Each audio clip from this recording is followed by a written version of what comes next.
सांगणार आहे की या प्रसंगाच्या माध्यमातून मला निश्चितपणे खात्री आहे की आपल्यामध्ये एक प्रेरणेची ज्योत निश्चितपणे तयार होईल.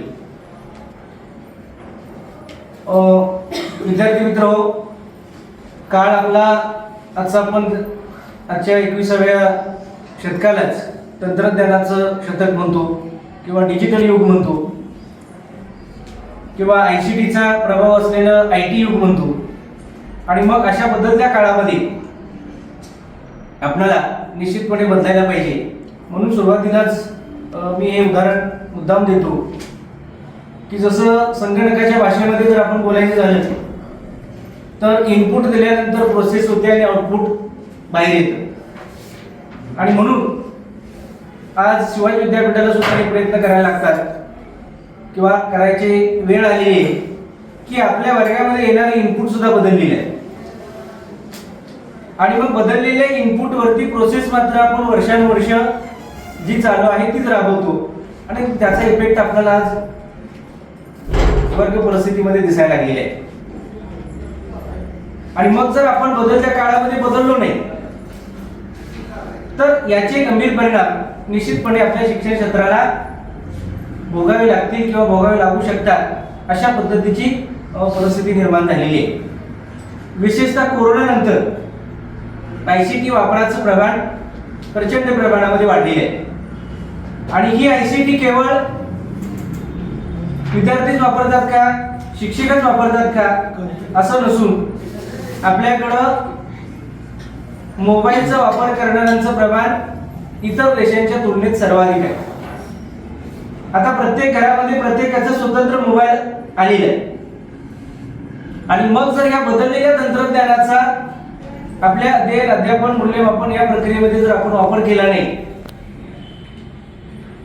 आणि तो जर आपण जागरूकपणे केला नाही, नियोजनपूर्वक केला नाही, उद्दिष्ट निश्चित केला नाही तर आपण कुठंतरी निश्चितपणे काळाच्या पाठीमागे पडणार आहे. आणि म्हणून ही जी काही बदलाची प्रक्रिया आहे ही बदलाची प्रक्रिया तंत्रज्ञान आधारित आहे, ज्याला आपण टेक्नॉलॉजी बेस्ड म्हणतो. अशा पद्धतीची ही बदललेली परिस्थिती आहे. आणि म्हणून आपल्या विषयाकडे जाण्यापूर्वी काही उदाहरण मी या ठिकाणी सांगतोय की ज्याचा या अध्यापन शास्त्राशी कशा पद्धतीचा संबंध आहे. Sir next slide.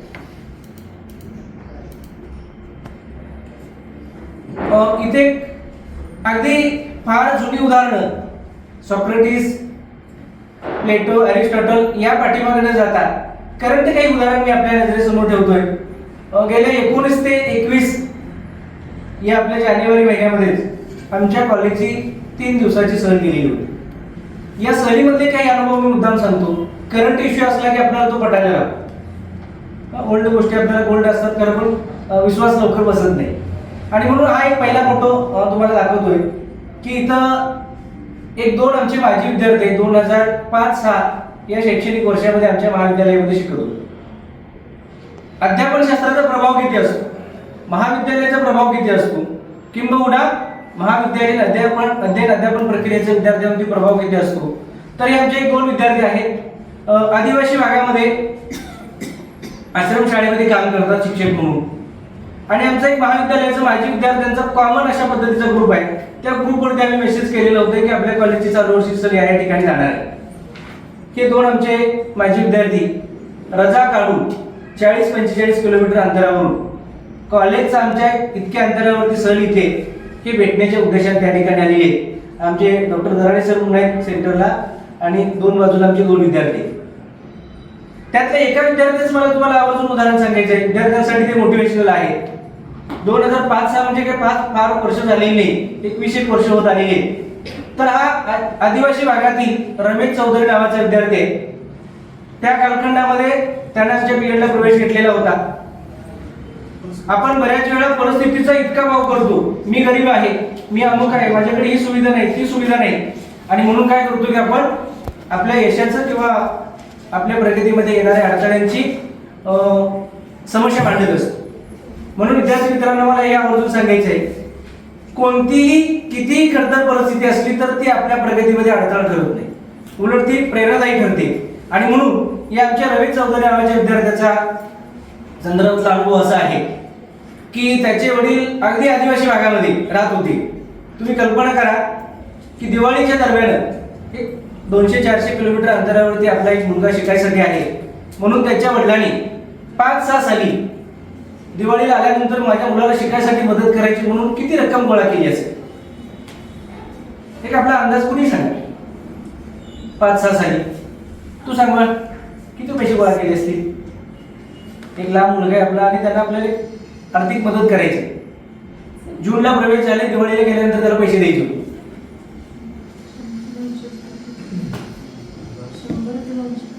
100-200 पर्यंत आपण आला. तर आश्चर्य वाटेल आपल्याला की त्याच्या पालकांनी जे काही लाकडाचा व्यवसाय करत होते आदिवासी भागामध्ये त्याच्यासाठी 15 रुपये गोळा करून ठेवले. जवळजवळ एप्रिल पर्यंत आम्हाला हे माहित नव्हतं की या मुलाची इतकी नाजूक परिस्थिती आहे. त्यानेही कधी त्या परिस्थिती आम्हाला जाणवू दिली नाही. आणि ज्यावेळी विद्यार्थ्यांसाठी जे आपण काही 10-20 रुपये घेतो, विद्यार्थी कल्याण निधी असतो, तो गरीब विद्यार्थ्याला द्यायचा आहे. त्या समितीवरती मी होतो आणि मग आम्ही असं विद्यार्थ्याला आवाहन केले कोण गरीब असेल त्याला आपण मदत करूया. त्यावेळी त्याच्या हॉस्टेलमध्ये राहणारे काही मित्र आले आणि त्यांनी सांगितलं की सर रमेशची अशा पद्धतीची फार गरीब परिस्थिती. मग आमचे जे काही 80 विद्यार्थी होते 10,000 रुपये अशा पद्धतीने त्याला 800 ते 1000 रुपये आम्ही त्याला दिले. त्याची जाणीव ठेवून तो प्रत्यक्ष उल्लेख त्यानं कालच्या सभेमध्ये केला आणि त्यानं सांगितले की केवळ आणि केवळ या कॉलेजमध्ये आणि या कॉलेजच्या वातावरणामुळे आम्ही घडलो आणि आता तो शासकीय आश्रमशाळेमध्ये काम करतो. Next slide.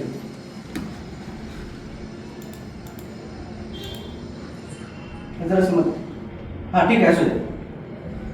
दुसरं उदाहरण असं की नाशिकमध्ये भेटले. हा जो फोटो आहे हा त्र्यंबकेश्वर जवळचा आहे. याच्यामध्ये जे मध्ये सेंट्रल ॲक्सिलेटरच्या शेजारचे ते आमच्या महाविद्यालयाचे 10-11च्या बॅचचे माजी विद्यार्थी. ते त्र्यंबकेश्वर या ठिकाणी आम्हाला भेटायला म्हणून आले. ते आता सध्या नाशिक जिल्ह्याच्या झेडपीच्या योजना विभागाच्या अधिकारी म्हणून काम करतात. जसे शिक्षणाधिकारीचं पद आहे त्या पद्धतीच्या एमपीसी मधून ते उत्तीर्ण झालेले आहे. त्यांचा भेटण्याचा उद्देश एवढाच की माझे पूर्व आलेले आणि माझ्या कॉलेजचे सर आलेले म्हणून त्र्यंबकेश्वर या ठिकाणी ते आम्हाला नाशिकहून भेटायला आले. आणि आम्ही बऱ्याच गोष्टी त्यांना सांगितल्या, त्या काही त्यांनी मान्य केल्या नाही. तर त्यांनी आम्हाला तिथे मुलांना खायला तितका नाश्ता दिला आणि आमचा मुक्काम दुसऱ्या दिवशी त्या दिवशी वणीला होता, सप्तशृंगी देवीला. ते ऐकायलाच तयार नाही की मी माझ्या कॉलेजच्या स्टाफला आणि विद्यार्थ्यांना जेवण द्या. आम्ही म्हटलं सर नाही, आमचा मुक्काम वणीला आहे, मी वणीला येणार. आणि मग वणी या ठिकाणी येऊन ते दिनेश देवरे नावाचे आमचे विद्यार्थी सर्व विद्यार्थ्यांना जेवण सुद्धा दिले. केवळ एवढ्यावरती थांबले नाही, मधल्या कालखंडामध्ये ते आमच्या कॉलेजमध्ये सुद्धा आलेले होते. म्हणजे माझे विद्यार्थी का इतके आपल्या महाविद्यालयाप्रती, कॉलेजप्रती, प्राध्यापकांप्रती प्रेम व्यक्त करतात. आमची त्या कालखंडामध्ये 2023 साली नॅटची प्रक्रिया सुरू होती आणि या प्रक्रियेच्या दरम्यान आम्हाला काही साधनांची गरज होती. आम्ही आवाहन केलं तर ते कोरा चेक देऊन चालले होते आमच्याकडे की तुमच्या कॉलेजला जे काय घ्यायचं आहे. आम्ही म्हणलं तुमच्या बॅचच्या वतीने द्या, एकाच नको. तर कोरा चेक देऊन चालले होते. आम्ही कोरा चेक घेतला नाही. नंतर त्यांनी आम्हाला एक इंटरॅक्टिव्ह अशा पद्धतीचा बोर्ड 1,42,000 रुपयाचा दिला एका विद्यार्थ्याला. असे असंख्य विद्यार्थी आहेत. आपणच कुठेतरी कमी पडतो की त्यांना आव्हान करणं आणि त्यांच्याकडून या गोष्टी प्राप्त करणं. आणि म्हणून विद्यार्थी केंद्रित जर आपल्याला महाविद्यालय घडवायचं असेल, बऱ्याच वेळा आपल्या शासनाची योजना किंवा आपली अशी अपेक्षा असते की सगळी प्रक्रिया ही स्टुडंट सेंटर्ड झाली पाहिजे. परंतु आमचे सर्व ज्येष्ठ प्राध्यापक बंधू भगिनी आहेत की होते का विद्यार्थी केंद्रित आपली अध्यापन पद्धती आहे का. तर या संदर्भामध्ये नेक्स्ट स्लाइड घ्या सर. बॅक लागेल अजून भेटला अजून भेट काय ठीक आहे. आपण या शाळेबद्दल ऐकण्याचं सातत्यपूर्ण मूल्यांकन करण्याची सुविधा या नाविन्यपूर्ण अध्यापन शास्त्रामुळे तयार होते, जी आपल्याला आयसीटी बेस्ड जास्त सपोर्ट देईल.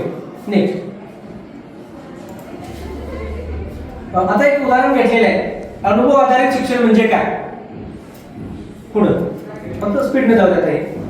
अनुभव आधारित शिक्षणामध्ये कृती, अनुभव, प्रगटीकरण आणि विचार, ज्याला एक्सपिरियन्शियल लर्निंग म्हटलेले आहे.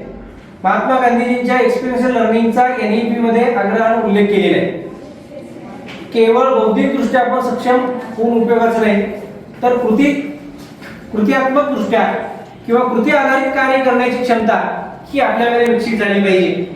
आणि म्हणून परवा एक तुमच्याही वाचनात आलं असेल की एका प्रसिद्ध कंपनीचे एक संस्थापक आहेत, त्यांनी असं म्हटलेलं आहे की मला कोणत्याही प्रकारच्या क्वालिफिकेशनचा कागद नको, मला स्किल बेस्ड लोक पाहिजेत, त्यांना आम्ही पाहिजे तेवढे पैसे देऊ शकतो. म्हणून स्किल बेस्ड जर विद्यार्थी घडवायचे असतील किंवा समाजाच्या गरजा भागवायचे असतील तर या पद्धतीच्या एक्सपिरियन्शियल अनुभवांचा अवलंब आपल्या अध्यापनामध्ये शिक्षणामध्ये झाला पाहिजे. हा या ठिकाणी महत्त्वाचा भाग आहे. नेक्स्ट,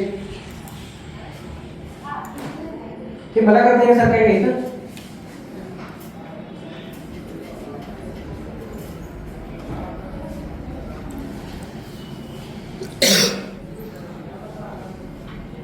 हा अनुभवाधारित शिक्षणामध्ये काय अपेक्षित आहे बघा. आकलन, आपण जो विषय शिकवतो त्याचं आकलन झालं पाहिजे, त्यामधून अंतर्दृष्टी प्राप्त झाली पाहिजे, त्यामधून सहयोग निर्माण झाला पाहिजे, कौशल्य डेव्हलप झाली पाहिजे, सगळ्यात महत्त्वाचं आपल्याला कार्य समाधान मिळालं पाहिजे. जॉब सॅटिस्फॅक्शन बहुतांश लोकांना मिळत नाही, पैसा मिळतो परंतु त्यांना कार्य समाधान मिळत नाही. आणि त्यामुळे काय होतं की आत्मविश्वास आणि नेतृत्व कौशल्य वाढीस लागते. म्हणून अनुभवाधारित शिक्षण हे विद्यार्थ्यांना अधिक प्रमाणामध्ये मिळण्याच्या दृष्टिकोनातून वर्षाच्या सुरुवातीला अशा पद्धतीची काही प्लॅनिंग आपण विषय निहाय विभाग निहाय करायला पाहिजे की ज्यामध्ये आपण कोणत्या बाबी या पद्धतीने करू शकतो. अनुभवाधारित शिक्षणामध्ये 5 किंवा 5 आय महत्त्वाचे आहेत. एक आहे innovation, individual, interactive content, interesting आणि इन्व्हेंटिव्हनेस, कल्पकता ही त्यामध्ये आली पाहिजे. तर खऱ्या अर्थानं ते अध्ययन अनुभव किंवा अध्यापन अनुभव जास्त प्रभावी ठरतात. आणि म्हणून या 5 आयचा सुद्धा वापर हा आपल्या ICT बेस्ड अध्यापन शास्त्रामध्ये झाला पाहिजे. अनुभवाधारित शिक्षणामध्ये काय फायदे होऊ शकतात याचे. उच्च शिक्षण घेऊन बाहेर पडणाऱ्यांची रोजगार क्षमता वाढेल. 2, प्रत्येक विद्यार्थ्यात काहीतरी विशेष असते, अनुभवाधारित अध्ययन त्याला ती संधी उपलब्ध करून देते. शिक्षण संवादात्मक आणि मनोरंजनात्मक बनते. विद्यार्थ्यांना विचार करण्यास, शोध घेण्यास, शिकण्यास व उत्तरे मिळवण्यास प्रोत्साहित करते. जेव्हा आपल्या शिक्षणाचा फायदा होणार आहे आपल्याला काहीतरी, ज्यावेळी विद्यार्थ्याच्या लक्षात येतं त्या कोर्सला गर्दी मोठ्या प्रमाणावरती होते. आणि म्हणून मला ही गोष्ट अगदी अभिमानानं सांगावीशी वाटते की आमच्या BEd महाविद्यालयामध्ये 100% विद्यार्थी उपस्थित राहतात. आमच्याकडे बायोमेट्रिक अटेंडन्स. आता आजूबाजूला त्याची परिस्थिती काही वेळा विरुद्ध असू शकते. आम्हाला काही वेळा फोन येतात प्रवेश प्रक्रियेच्या वेळी की मला एक्सटर्नल BEd करता येईल का. आम्ही स्पष्टपणे सांगतो की एक्सटर्नल BEd कुठेही उपलब्ध नाही ऑल इंडिया लेवलला. तुम्हाला हा शिक्षक घडवायचा आहे. आज जर शिक्षक चांगला तयार झाला तर भविष्यातले चांगले विद्यार्थी घडवण्याच्या प्रक्रियेमध्ये तो योगदान देणार आहे. काही वेळा विवाहित मुले आमच्याकडे येतात, त्यांना मुलं वगैरे असतात, त्यावेळी त्या मुलींना मी प्रश्न विचारतो की तुमचं मूल कितवीला आहे, किती वर्षाचा आहे. 5 वर्षाचा आहे, 5वीला आहे. तुमच्या समोर असे 2 पर्याय आहेत, एक एक्सटर्नल BEd केलेला शिक्षक आहे, एक रेग्युलर BEd केलेला शिक्षक आहे. तुमच्या मुलाला कोणाकडे पाठवा. अचूक उत्तर येतं की रेग्युलर BEd केले. साधं उदाहरण आहे, दररोज ग्राउंडवर पडणारा खेळाडू आणि कधीतरी ग्राउंडवर पडणारा खेळाडू विजय कोणाचा होणार आहे किंवा जिंकणार कोण आहे, दररोज पडणार. परंतु हे महत्त्व विद्यार्थ्याला केव्हा कळतं, जेव्हा तो प्रत्यक्ष आपल्या समोर येईल त्यावेळी. आम्हाला अशाच पद्धतीचे जे विद्यार्थी काही कारणांमुळे मी येऊ शकत नाही, मला 1-2 दिवसाची सवलत द्या, 4 दिवसाची सवलत द्या, कुठल्याही प्रकारची आम्ही सवलत देत नाही. आणि मग नाईलाजान का असेना सुरुवातीला ती सहभागी होणारी मुलं शेवटच्या टप्प्यामध्ये अनुभव व्यक्त करताना ते असं सांगतात की मी रेग्युलर केलं ते बरोबर, मला सगळे बारकावे लक्षात आले. आणि म्हणून FPL सुद्धा आता आमची मुलं आता प्राथमिक स्तरावरती TET कंपल्सरी केलेली आहे. अगदी 55 वर्षापर्यंतच्या शिक्षकाला TET उत्तीर्ण झाला नाही तर 2 वर्षात सुप्रीम कोर्टाने आदेश दिलेला आहे की घरी बसेल, कुठली प्रमोशन्स मिळणार नाही, किंबहुना मुख्याध्यापक वगैरे होता येणार नाही. आणि म्हणून ते लोक शिक्षक टीईटीची परीक्षा द्यायला आलेले. ॲपियरला आमचे विद्यार्थी आता 7-8 विद्यार्थी टीईटी परीक्षा पास झाले आणि चांगल्या गुणांना पास झाले. हे कशाचं प्रतीक आहे? यात आमचं काहीच योगदान नाही. सर, हे सगळं आपला अभ्यासक्रम आणि अभ्यासक्रमाची अंमलबजावणी झाली 100% विद्यार्थी करतोच. अगदी एमएससी झालेले विद्यार्थी ज्यावेळी आमचं मायक्रो टीचिंग सुरू होतं, 1 मिनिट बोलायला तयार असतात, थरथर कापतात. समारोपाच्या भाषणामध्ये आम्हाला चिठ्ठी पाठवावी लागते की आता थांबवा तुमचं भाषण. हे सगळं प्रक्रियेमधून तयार होतात आणि म्हणून प्रक्रिया ह्या आपल्या स्ट्रॉंग झाल्या पाहिजेत आणि त्याचं महत्व आणि गरज विद्यार्थ्यांना कळायला पाहिजे. आणि या बाबतीमध्ये माझं निरीक्षण असं आहे किंवा हे थोडंसं तुम्हाला घटक शक्यताही नाकारता येत नाही. आज मुलांना शिकवण्याची गरज नाही, आज मुलांच्या पालकांना शिकवण्याची गरज. पालक नीती बदललेली आहे. प्रत्येक पालकाला वाटतं की घरात बसून माझ्या मुलाला मुलीला पदवी मिळायला पाहिजे, हॉस्टेलला राहायला नको, अपडाऊन करायला नको, अभ्यास करायला नको. आणि हे बदलत्या काळामध्ये बदलत्या समाजामध्ये अत्यंत घातक आहे. ते बदलायचे असेल, मी जसं तुम्हाला सांगितलं की आपल्या अनेक अध्यापन पद्धती बदलाव्याशा वाटल्या पाहिजेत. आपल्या वर्गातील विद्यार्थ्यांना असं वाटलं पाहिजे की अमुक शिक्षकांना मी तास चुकवताच कामा नये, इतकं त्या व्याख्यानाचं महत्व कळायला पाहिजे. म्हणून मी वर्षाच्या सुरुवातीलाच आमच्या विद्यार्थ्यांना हे कॅल्क्युलेशन करून देतो की पर हेड पर स्टुडंट पर तासाला शासन तुमच्यावरती किती पैसे खर्च करतं. आमची 100ची इंटेक आहे, फर्स्ट इयर 50, सेकंड इयर 50, तर प्रत्येक विद्यार्थ्यावरती एका तासाला 291 रुपये खर्च होतो. आमच्या सगळं एकूण प्रक्रियेचा खर्च विचारात घेतल्यानंतर 1 तास बुडवला की तुम्ही 291 रुपये शासनाच्या वाया घालवले, म्हणजे समाजाच्या वाया घालवले. आपल्याच वेगवेगळ्या पद्धतीच्या करांच्या माध्यमातून तो पैसा जमा होतो. हे कुठेतरी मुलांना ज्यावेळी कळतं त्यावेळी मुलं ते चुकवायला बघतात. त्याचा आउटपुट फायद्याचा हे लक्षात येतं, त्यावेळी मुलं निश्चितपणे पुढे येतात आणि तो स्ट्रॉंगनेस आहे, तो स्ट्रॉंगनेस जास्त महत्वाचा आहे. म्हणून एक ते फोटो आपल्याला दिसलेले करतं. साताऱ्यामध्ये त्याच दिवशी आम्हाला जाताना आमचे 2 माजी विद्यार्थी असे भेटले. त्यातले एक जाधव सर नावाचे शिक्षक होते. ते महाराजा सयाजीराव गायकवाड हायस्कूल रयत शिक्षण संस्थेचं साताऱ्यामध्ये काम करतात. त्यांनी ही गोष्ट अभिमानाने सांगितली की मी ज्या शाळेमध्ये काम करतो त्या शाळेचे आतापर्यंत 8-9 IAS अधिकारी झालेले, 10-15 IPS अधिकारी झालेले, तहसीलदार नायब तहसीलदार यांची गणती नाही. अशा पद्धतीच्या शाळेमध्ये आम्ही काम करतो. तो जो काही अनुभव आहे, तो अनुभव किंवा ती काम करण्याची संधी केवळ आणि केवळ जावडेकर BEd कॉलेजमध्ये आम्ही घडलो म्हणून मिळाली. आमच्या महाविद्यालयामध्ये एंट्रन्सशिप प्रकार आलेला आहे. आपले NEP मध्ये त्याचा जास्त उल्लेख आहे, परंतु आमच्या BA चा तो एक महत्त्वाचा भाग आहे. त्या कालखंडामध्ये आम्ही एंट्रन्सशिप ही निवासी केली. मुला मुलींची 10-15 विद्यार्थ्यांच्या गटाची एका गावामध्ये निवासाची सोय करायची, ज्या गावामध्ये शाळा आहे तिथं. त्यांना सगळ्या पद्धतीचे अनुभव मिळायचे. ते जाधव सर होते किंवा देवरे सर होते, हे सगळे निवासी एंट्रन्सशिप केलेले लोक. अनुभव अध्ययन हे जास्त स्ट्रॉंग आणि आपल्या जीवनाला दिशा देणारे ठरतात आणि म्हणून हे संवादात्मक शिक्षण घडवण्यासाठी किंवा मनोरंजन करण्यासाठी उपयोगी पडतं. विद्यार्थ्यांना विचार करण्यास, शोध घेण्यास आणि शिकण्यास व उत्तरे मिळवण्यास सुद्धा प्रोत्साहित करतात. अनुभवामध्ये अध्ययनाचं महत्त्व मी तुम्हाला सांगितलेलंच आहे. आता डिजिटल अध्ययनाच्या संदर्भामध्ये आपल्या NEP मध्ये काय शिफारशी आहेत? विद्यार्थ्यांची डिजिटल कौशल्य विकसित करणं, आशय अध्यापन शास्त्रात तंत्रज्ञानाची सांगड घालणं, ऑनलाईन मूल्यांकन व परीक्षा याचा वापर करणं यामध्ये अपेक्षित आहे. आता AI ची अशा पद्धतीची साधनं आलेली आहेत. नुसतं आपण त्याला जो प्रॉम्प्ट आहे, ती सूचना जर अचूक टाकली तर पाहिजे ते तुम्हाला पाहिजे त्या पद्धतीने तयार करून देतं. आपल्या अभ्यासक्रमानुसार, आपल्या गरजेनुसार आपण थोडंफार मॉडिफिकेशन करून आपण त्याचा निश्चितपणे लाभ घेऊ शकतो. कमी कालावधीमध्ये फीडबॅक देता येईल.